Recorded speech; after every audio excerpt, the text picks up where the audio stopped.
Hello, welcome to Discovering the World of Natural Health. I'm your host, Claiborne Holtzman. Your life and your health are in your hands. And as we discuss more and more about the things that need to be done, last week's broadcast, you are what you think. You are what you think, you are what you don't think. You can be who you need to be if you'll believe who you have the potential to be. And so what I've done last week's program, and I'm going to do a continuation this week, you are what you think. And with that in mind, I have found that was one of the best chapters of any book I have read when we take and we look at the Maker's Diet with Jordan Rubin. Jordan got down to like 110 pounds. Health was fading away, and he got the opportunity to do something that was the biggest helper for him than anything else, and that was help to get rid of his stinking thinking. So what we talked about was the ability, the body to make the changes. And I'm going to just go back and talk to some of the titles before we get into this week's message, which is going to be a continuation of what happened before in chapter 9. This is chapter 10, in case you want to get the book. Had an individual who is a client that we have been working with health and well-being. And the one thing that I found out in our course of discussing things and asking him what he had been able to accomplish by talking to different people, who these people were, and what they had to offer to help him have the ability to overcome these things that are called depression, these things that are called actually being out of the will of God, so God can't work within you because you got him blocked. So, but he ordered the book, and to chapter 9, you are what you think. And it's the beginning, and at the end of this chapter, the moral of the story of that chapter is this. There is the moral ability of this chapter. When I started to believe I was well, and to give thanks to God for moments of well-being I experienced. And if you feel that you got to be negative and point out to other people their faults, etc., you're going to stay in that rut. The actual fiber of your being is who you think you are. And you've got people getting these $10 million salaries to pay to play the rest of the football season. These folks hire people to help them stay in that mode so they can overcome the top performers that are beating them up, so to speak, in their vocation. What Jordan said, I was well, and to give thanks to God for the moments of well-being I experienced. When you're experiencing something, then the wellness of something, do it. I began to get well. That memorial moment, a monumental moment, when I asked my mother to take a picture of my 111 pounds. Then I was barely able to stand, demonstrated the seed of faith that sparked my healing. It was the mustard seed of faith that eventually moved the mountain of illness in my life. A seemingly far-fetched ridiculous sounding positive thought, word, or action that you can choose to express in your moment of depression can act as a seed of faith, will spark the healing process for you. You gotta have a spark to get the fire going. Something gotta light it. As you meditate on God's word and pray, the healing process for you, as you meditate on God's word and pray, daring to quote his promises for your faith will grow and you will receive your miracle as Rubin Jordan received his. Hebrews 11:1. Faith is the substance of things hoped for, the evidence of things not seen. And we, folks, are reaping what we've sown, especially with our children, by taking the Word of God out of there and letting other things that are demeaning, not uplifting, demeaning. We need to move forward. Okay? So, you are what you think. What do you begin with when you think? You know, it's like I said, it reminds me of buying the Die-Hard battery. You can be fine, but if you have a habit of leaving the lights on, even a Die-Hard finally runs down. So we need to keep on keeping on with that. And getting rid of stress, 4 things to getting rid of stress. Outward circumstances over which you have no control. If you have no control over it, coming from the outside, move on. Number 2, circumstances or influence over what you do have control over. If you can be in control over it, put it to the positive. Number 3, inward attitudes, beliefs, and thought patterns. You are what you think. You are what you believe. As a man or woman thinketh in their heart, so are they. Yes. Number 4, internal physical conditions. Folks, it's what's on the inside that drives us. You know, you can't see that cancer that's eating away at you. And that could be a physical, a mental, or emotional eating away. Taking away the good, healthy cells and putting the crap into place of it. We've got to control so that our adrenals, the thing that helps us with the fight and flight, will be something that's important for us to have available when we need it. You know, question is it worth it? Is the positive attitude worth it? You got to work at it. And we're in a society at this point in time that everything that we get, we should be able to take away from somebody else and not do what we need to do in order to be in the positive state we can be. What has put us in, we are at this point in time in our culture, and I am talking to you on the 22nd day of November, which is when we're broadcasting this live on WHIG TV. And we're blessed to have this anchor in Rocky Mount to help us be able to broadcast the things that can help. So, the other thing is that unmanaged stress, it'll kill you. So if you got stress, it's okay to have stress. You got to have stress to build your muscles. You got to have that when you exercise and be able to put some tension there, but not to be in a negative aspect.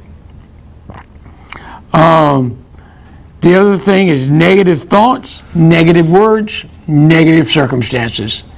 That's just a negative, a negative, a negative. Placebo versus faith. We can take a placebo. We can tell people they're sick. We can tell people they're something negative, and they'll believe it, and they'll make it that people have been told and misdiagnosed that they have cancer, and they automatically start dying. Pitiful. Couldn't keep nothing going. But then the power of prayer, the power of recognizing it's not you, I'm pointing at me, it's not you, it's not me, but it's Him that is the one that's keeping us in the positive thinking, not the stinking thinking. So the power of prayer.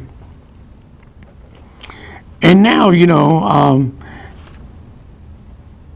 we're seeing more coming back to the foundation of what we should have.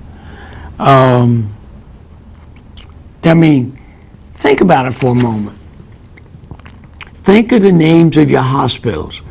St. Francis, St. Jude, just to name two. But they were started. The Baptist Hospital, the Lutheran Hospital. It was the foundation of God being put back into healing that needed to be done. And with that, the power of laughter. It's one of my favorite sayings. It's one of the things I probably share the most, and that is that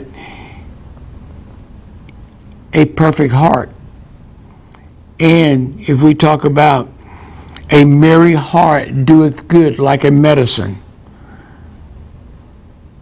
But I usually don't talk about the second part of that verse. A merry heart doeth good like a medicine, but a broken spirit dries the bones. And we got a whole lot of bones being dried because of what's not being done for us. Okay? So we talked about the moral of the story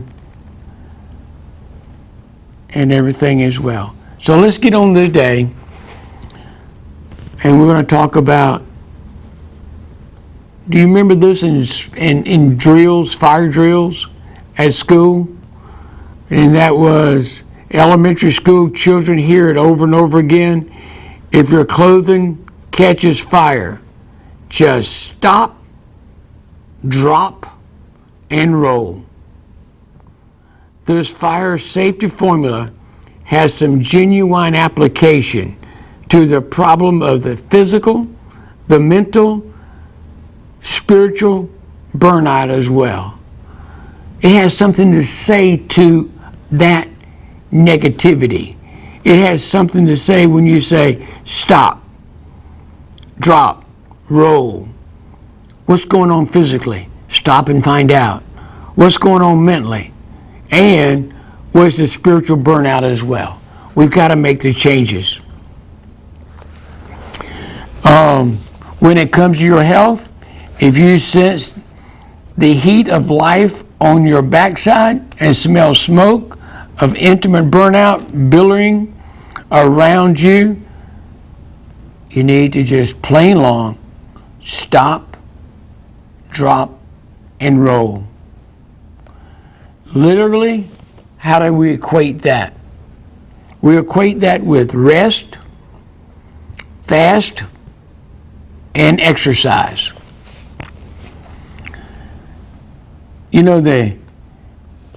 The original manufacturer of the automobile provides detailed information and maintenance schedules for maintaining maximum performance, the utility of that car. So your Creator has provided detailed instructions and maintenance schedule for preserving peak performance for you. I think that's pretty doggone cool. Even if your friend confuse you with the Energizer Buddy, you will need regular periods of rest. Even when we get to the point we can have this positive mental attitude and we realize even the Energizer Bunny is going to stop and be recharged. Same way with what we need to do for ourselves. We all, first of all, need a Sabbath. We need a Sunday of rest. I'm going to share with you some things about what's happening when it comes to every working creature needs a Sabbath rest. That goes for people, animals, and even the soil. Everything was designed to have a rejuvenation after a certain period of time.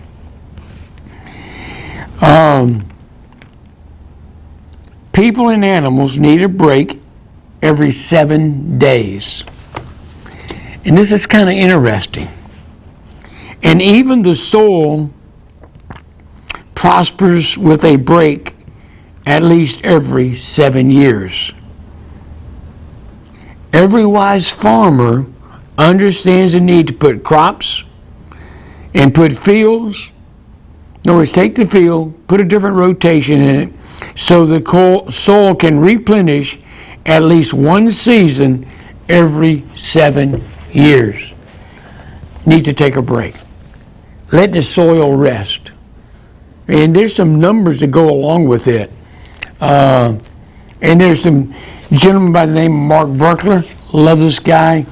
He's just been a inspiration over the years. And what he did, he cited a study comparing two identical farming soils. One was farmed and continuously for 8 years, while the other allowed to stay in furlough or not be farmed. The soil from the field that had no Sabbath rest contained 1,097 particles per million of nutritional solids, while the fallow or rested soil yielded an astonishing 2,871 parts per million of nutritional solids. That is also 2/3 more nutritional solids than the over-farmed soil. And we are like the soil now. We're not taking a Sabbath. Attendance is down. We need at some point, some way, somehow to give ourselves a break on the seventh day. Okay? Elmer Johnson noted that the anti-government that seized the reins of France after the bloody Revolutionary War decided to increase the entire national form a 7-day work week to a 10-day cycle. Before long, the nation's horses, the mules, became diseased and died at alarming rates.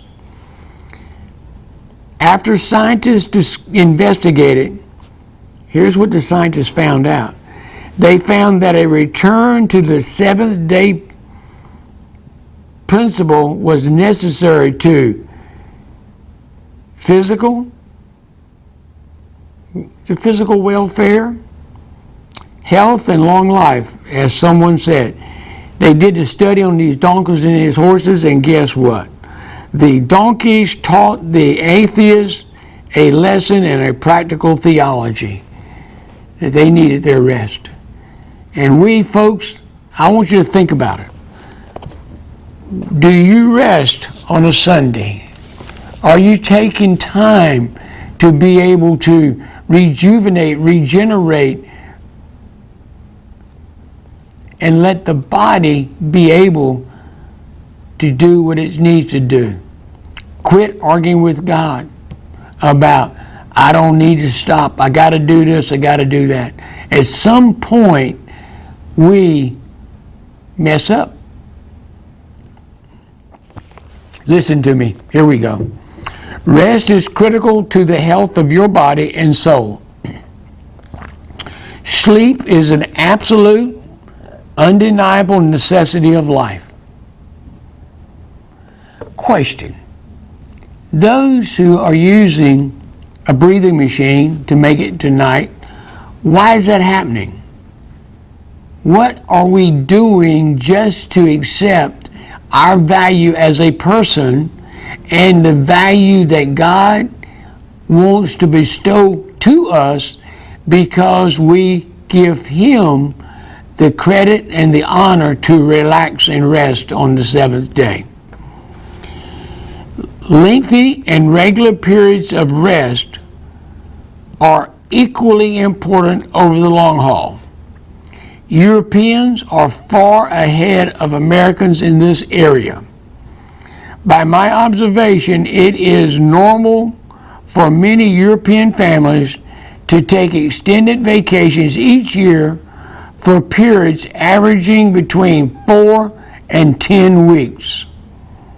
Most Americans struggle just to take a 2-week vacation every few years, and many take no vacations. Besides giving us the night for regular sleep, the Creator programmed people and animals to rest completely every seventh day. When we tinker with this design, things start to unravel. Even the Creator rested on the seventh day.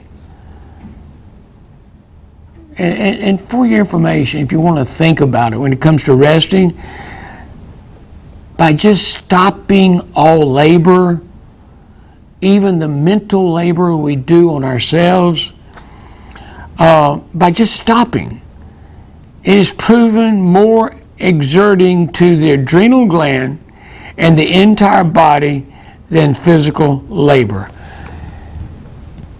We need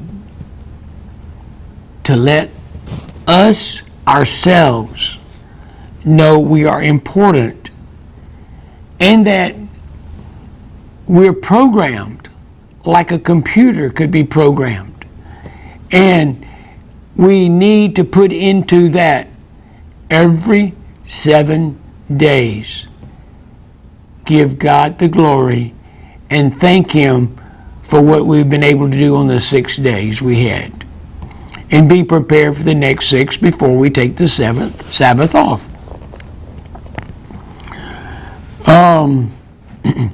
Do you need a good robot was the question that came up. You know, think about this for a moment. We're in the computer age. And I think one of the best things when the computer's not doing what it's supposed to be doing, we cut it off. We let it reboot because there's garbage that's getting in the way of it being able to do its job. So, even the robot, or the computer, I should say, needs to be rebooted. So, got to stop. The other thing, and there's not much, and even the churches that do this, a lot of them have gotten to the point they're not faithful to fasting. And we're going to talk about fasting for a few minutes here because it is critical that we not overtax our physical, mental, and spiritual body by gluttony, too much food. So, we talked about fasting. How can we do that? Drop the fork. Let the fork have a rest. Other times the situation calls for much more. It requires that you drop the fork and rest. And that's what the Bible calls fasting. And now, I want to talk about fasting for a little bit here. There was biblical leaders like David, Daniel, and the prophets. Jesus and Paul often launched great ministries after extended periods of fasting. Entire nations and cities declare fast in times of crisis or during times of repentance and soul searching. Good time to stop. Just stop. Fasting is the Creator's high-powered spiritual tool for receiving a breakthrough in the body, the soul, and the spirit. People in virtually every civilization and culture have an instinctive understanding of the power of fasting. It's just something innate. It's something that's kind of funny. Something innate, built in us, right? It's not what you don't eat. That was poor. That was just my thinking on that one, okay? Understanding of the power of fasting from listening to the voice of your holy natural bodies. If from no other source, everyone has been sick and understand in times of sickness, hunger. You know, you're just not silly. You're not hungry when you're sick. You don't have that, I gotta have something to eat. Any attempt to bypass those signals and eat often result in violent regurgitation or other discomforts. The body will talk to us. The body will heal itself. We just got to give it the ability to do that. I'm going to talk to you about some fast. I'm going to say that most of you in the audience should not do a fast of some of the things at the length of time I'm going to talk about. Some of you should just plain along stop and maybe not eat something for a meal. Like a lot of times when it comes to before Easter, Lent, some people will say, I'm not going to eat this, this, and this, just to give myself the discipline. So if this sounds like something you want to do when it comes to fasting, in other words, that means abstaining from water for a certain period of time, food for a certain period of time, or maybe both for a certain period of time, that you talk to your healthcare professional. You make sure you are in compliance with a medical person that can help you understand that you shouldn't take your body, mind, and spirit past this point. There is what's known as a 3-day Esther fast. And if there's a book of the Bible called Esther, if you will go and look at Esther chapter 4, verse 16, and it's considered a crisis fast. It is total fast from all foods and liquids for 3 days.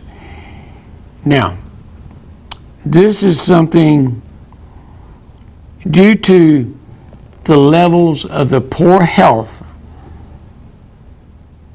we have in our society and the abundance of toxins that are easily give us and knock us back on our butt, get back up and try again. But it says, due to our poor level of health and the abundance of toxins, total fast, abstaining from all food and water or liquids should not be attempted in our day and time. Because folks, we are out of sorts. We are waiting to be rejuvenated and regenerated.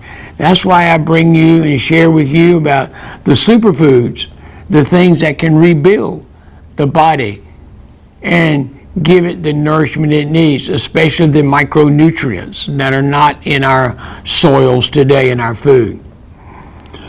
So that was a 3-day fast, which is called an Esther fast.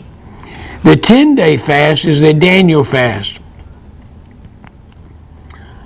Now, the Daniel fast has been, I would say, modified for us to be able to use. Many people observe this fast when they are facing difficult decisions, worries, or spiritual concerns. However, due to our poor level of health and the abundance of toxins, be very careful on, first of all, the Esther fast, then the Daniel fast. There's a lot of different applications that can be done with the Daniel fast. It is named after the biblical Daniel and his Hebrew companions who fasted from rich and possibly unclean stuff, meats and wine, choosing to consume pulse or vegetables instead. The results were phenomenal. And you go check out Daniel, go to chapter 1, verse 12 through 15. It is interesting to note that after Daniel and his friends outperformed all the others who ate usual foods, they continued on their diet for 3 years. You may choose a fast that eliminates sugar, caffeine, carbonated soft drinks, junk food, pasteurized dairy products, commercial breakfast cereals, or pork products. It is an excellent way to break free from food addictions or habits and to launch a healthier lifestyle. You got to give yourself an opportunity, and you go into this slowly. Do some reading about it. Find out what your blood type is, what your body type is, and what you can do and not cause duress. Yes, you're going to cause stress, but don't cause duress. And even Daniel, there is a 21-day water fast as well. Make sure, absolutely sure, that you confer with your health professional before beginning such a fast. Extended water fasts should only be performed under strict supervision of a licensed physician. Such health conditions make it a very risky choice. You know, use some common sense. It may be the first time you heard about this and you say, well, I'm going to try a fast. Go into it knowing what you plan to do. Go into knowing that you're not going to do anything that causes stress on yourself or cause you to do something that harms. Jesus and Moses both completed miraculous 40-day total fast without liquids, but I wouldn't recommend it without a miracle. Serious damage is done to internal organs, body chemistry beyond the 3-day point of dehydration. Many people have completely 40-day water and diluted juice fast using diluted low-acid vegetable or fruit juices. However, these fasts should only be undertaken with great care and under supervision of a healthcare professional. Doing this repeatedly has been known to trigger permanent, undesirable metabolism changes in the body. I know of once of a man who just needed to just don't cause duress. Stress with knowledge, we can work with that. Think about it for a moment. We think about, I think about Dr. Foster, old fellow that was the local county doctor, so to speak. And you know, sometimes his recommendation was get some rest, keep the fever down, and get some chicken soup.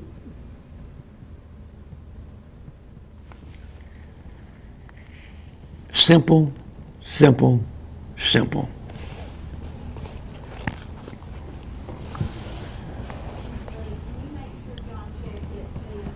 The ideal way to start out fasting would be healthier by observing a one-day cleanse for each week. Many health practitioners are returning to the proven wisdom of selecting fasting in the treatment of major toxins, a prominent feature of certain cancer therapies. And there are therapies in Mexico, other countries. Hoxie Clinic that was here in the United States got run off to Mexico because by doing the changing of the diet, people got better. Then when they came back to the States, they started back on the chemical treatments that gave them an opportunity to go try out new stuff in Mexico. So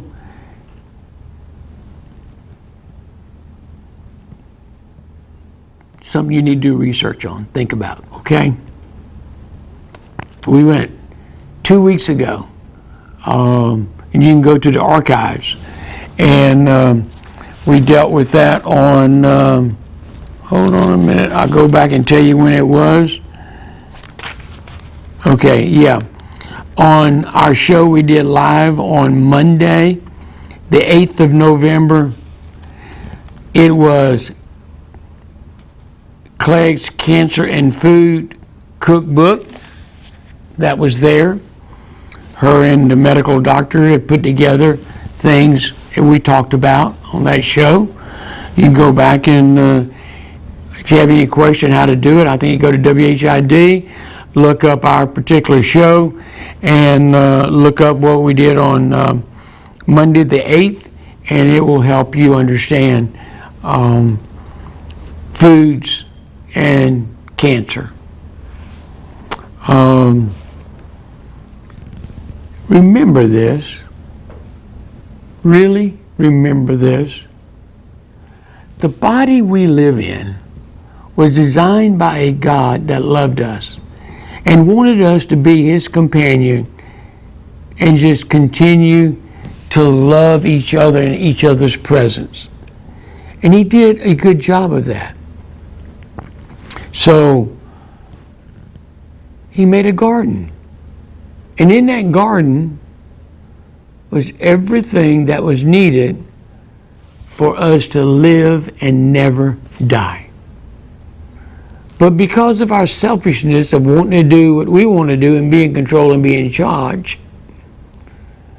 God took and locked the gate to the Garden of Eden so sinful creations could not live that way forever. He did it for us. So if you'll understand the concept of what regulates us, it was like, I was watching a show about an academy that was going to be closed down. And the thing that they said that was the reason it wasn't being used to help educate kids and make them be available to want to go into the military, etc. They had no pride.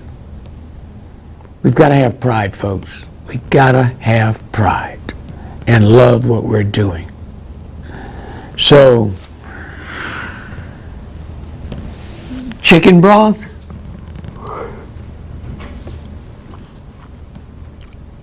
history. Listen to me on this one. History has proven that the body can heal itself from many serious conditions by fasting. And today, the healthcare community is beginning to catch on. Even a partial day fast can be beneficial. That's why Rubin decided, this is why I recommend a weekly, 1 day, partial fast from dinner to dinner. In my 40-day health program, there is outlined in chapter 12 in this book. The body heals while it fasts. Our nightly break from activity and eating, that is why our first meal is called breakfast. We are breaking the fast that heals.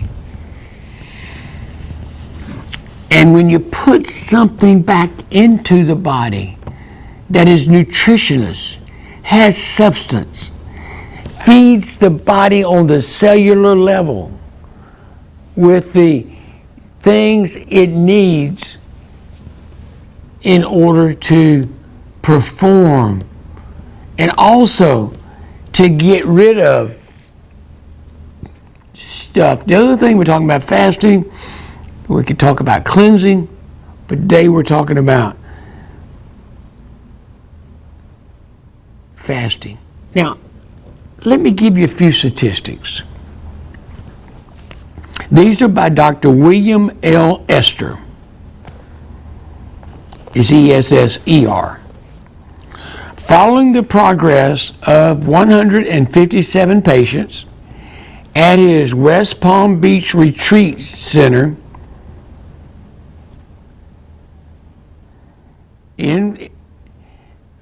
who agreed to go therapeutic fast of various lengths, he reported on fasting of 156 people who complained of symptoms from 31 medical diagnosed diseases. In other words, he got 151 people, 156 people, and they had these symptoms, and they were diagnosed with this: diseases including ulcers, tumors, tuberculosis, sinusitis, pyorrhea, Parkinson's disease, health disease, cancer, insomnia, gallstones, epilepsy, colitis, hay fever, bronchitis, asthma, and arthritis. That's what was going on with these 156 people. The shortest fast among these 156 people lasted 5 days. The longest lasted 55 days. Only 20% of his patients fasted as long as Dr. Esser recommended. However, the results are as follows. Even doing it partially, even abstaining to a minimal degree, of the 156, 113 completed, just completely recovered. 31 partially recovered. 12 were not helped. 92% improved or totally recovered. Selected forms of fasting may bring improvement to a number of physical conditions, including arthritis, intestinal problems, obesity, and even diabetes. Now, here is what you got to make sure of you take into consideration. Don't get so excited about what I'm saying without knowing there has to be safety involved. And it's like, what do I mean by that? If you have a physical condition and are considering a fast, make sure you consult your healthcare professional first. In general, anyone with diabetes or hypoglycemia should only observe a fast with the approval of its ongoing supervision of a health care provider knowledgeable in management of blood sugar and insulin as related to diabetes. Also, pregnant or breastfeeding women should not fast at all, period. You know, what will happen on this, and just because the body starts cleaning and detoxifying and getting rid of stuff, you'll probably be called bad breath crowd if you do this.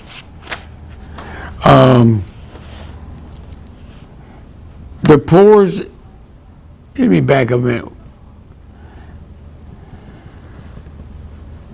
The author, and that's funny, Arthur, and his name is Arthur Wallace. He had an author of God's Chosen Fast, a spiritual and practical guide to fasting, outlines a few difficulties for us.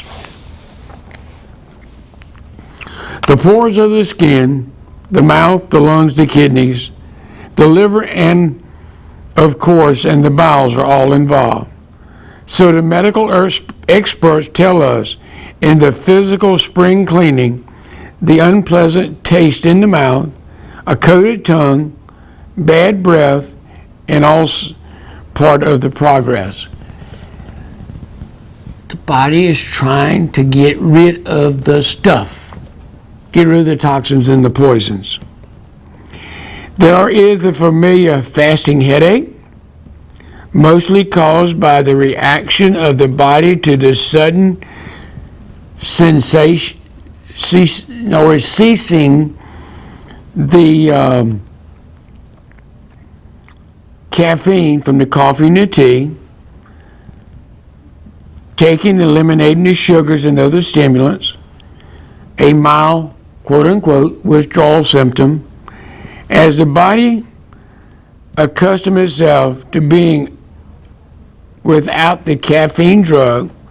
There's also the tendency to sleeplessness, bouts of abdominal discomfort, nausea, dizziness, and coarse weakness.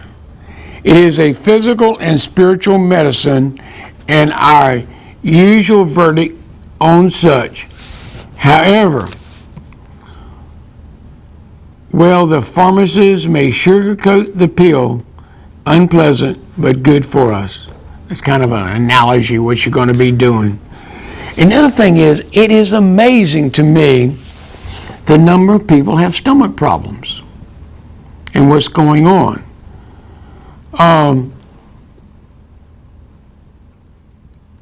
The author,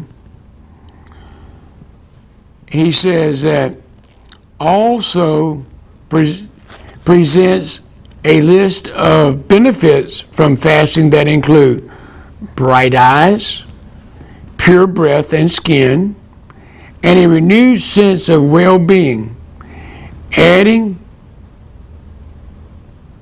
a Christian worker after only 5-day fast declared, "I feel as though I've got a brand new stomach, a digestive weakness he had for years disappeared." Finally, understand that the most critical time of any fast is at the end.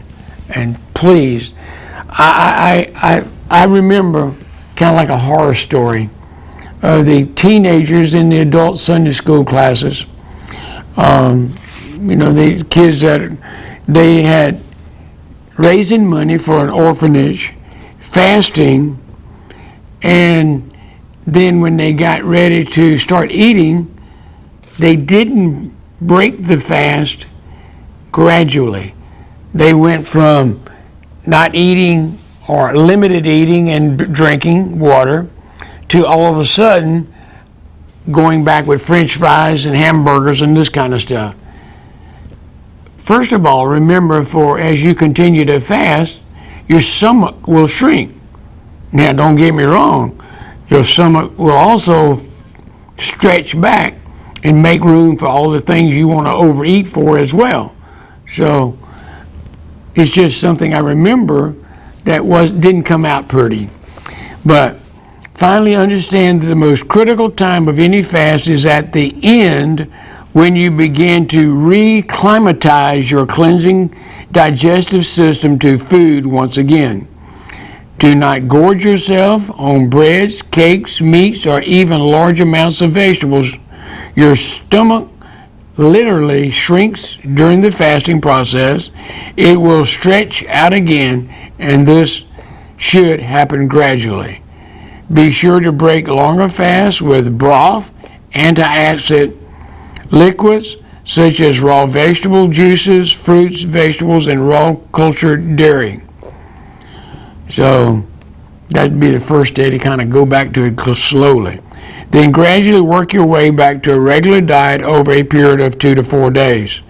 Depending on the length and extent of your fast, consult some of the excellent books on fasting available at bookstores for much more detailed information. And also, you got that thing called a computer. Check on that, look it up, see what it had to do. So, roll, move, exercise, get up and do something. The advice to roll for anyone who has life seems to be going up in flames is simply an easy follow. In other words, God created us to live, move, work, play, overcome obstacles, and win victories throughout life. He never intended us to sit around and wait for death. Powerful statement. And we're winding up here. Some confirmed couch potatoes have confidently justified their jackal-daisial approach to life by quoting the passage from the King James Version. For the body exercise profiteth nothing, or profiteth little. 1 Timothy 4:8. For the bodily exercise, I see you running to get your pencils and paper to write this one down, didn't you? For bodily exercise profiteth little. 1 Timothy 4:8. You know, people conveniently forget that Timothy probably walked everywhere he went and got more exercise in one day than most people do in a week.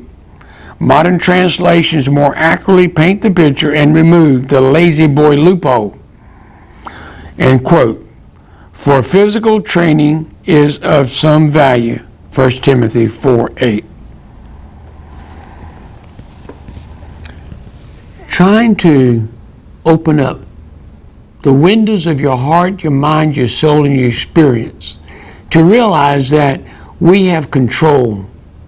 We can take and make things available to help us. You know, I want to continue, and I want to finish up next week with the, learn your body's symptoms. What does God in the garden say about what we need to do? And are there biblical medicine? I plan to talk about that next week. Herbs, essential oils, hypotherapy, and even music therapy can be positive or negative. As we close our show here in the next minute, and you get to look at what's going on at Remedy This Naturally, I believe it's so important for you to understand you're your own doctor, that you have the ability to diagnose yourself, and you know what's going on, and what is God's pharmacy saying that He had there for Adam and Eve to be able to take. What are the biblical herbs? What are the essential oils? What does water have to do? What does music have to do with us becoming one? Appreciate you guys tremendously. Happy Thanksgiving. And most of all, remember, it is Thanksgiving, and let's be thankful for what God has for us. May good health be yours, and most of all, may we continue to win the battle over the obesity and the things that rob us of our good health. Take care. God bless. I'm your host, Claiborne Holtzman.